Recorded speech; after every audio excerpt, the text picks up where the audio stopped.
Hello bachcho, let's read the question.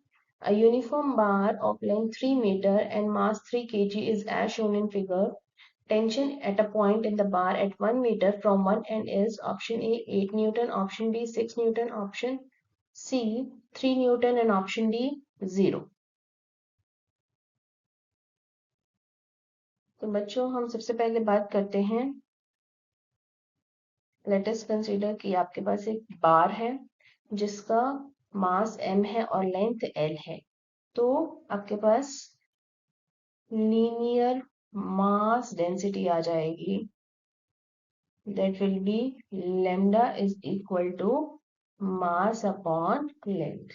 अब आपको late से निकालना है मास ऑफ लेंथ dl. तो वो कितना होगा lambda इंटू dl. लेट से कि ये बराबर है dm के, तो dm is equal to lambda dl. अब यहाँ क्वेश्चन की बात करें तो आपके पास lambda is equal to mass है 3 kg upon 3 meter. So it will be 1 meter upon kg. Lambda आ गया आपके पास 1.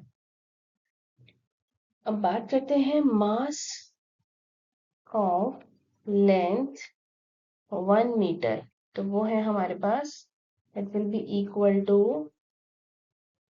लेट्स से इसको नाम दे देते हैं dm dash is equal to lambda into 1. So lambda भी 1 है आपके पास, तो ये आ गया आपके पास 1 kg. This is the mass of dl.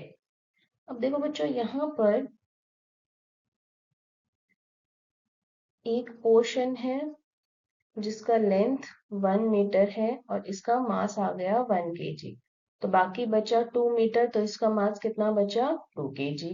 अब यहाँ पर दो फोर्सेस लग रहे हैं, एक है 6 न्यूटन और एक है 12 न्यूटन. तो जब आप दोनों साइड से खींचोगे तो आपका किसी एक पॉइंट के ऊपर टेंशन क्रिएट हो जाएगा, क्योंकि आप उसे दोनों तरफ से स्ट्रेच कर रहे हो इन अपोजिट डायरेक्शन.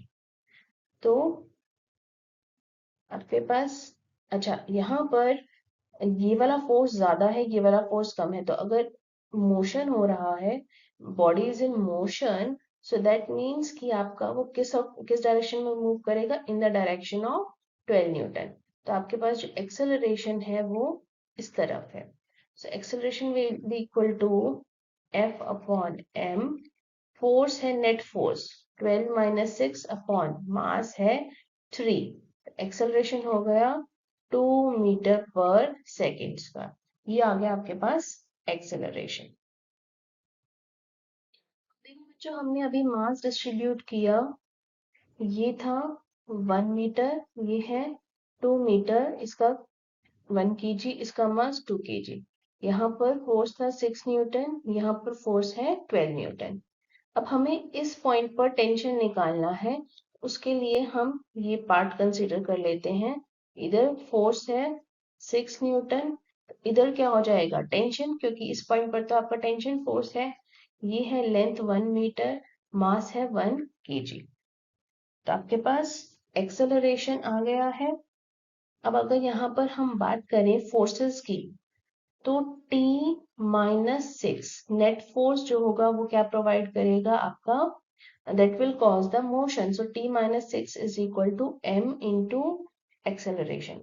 तो T minus 6 is equal to मास कितना है आपके पास, इस बॉडी का मास इज 1, क्योंकि आपके पास 1 मीटर की बात हो रही है, और एक्सेलरेशन आपके पास आया है 2 मीटर पर सेकेंड स्क्वायर. तो टेंशन कितना आ गया 2 plus 6 that is 8 Newton. So tension is equal to 8 Newton. So final answer is option A, 8 Newton. Hope you understood it well. Best of luck.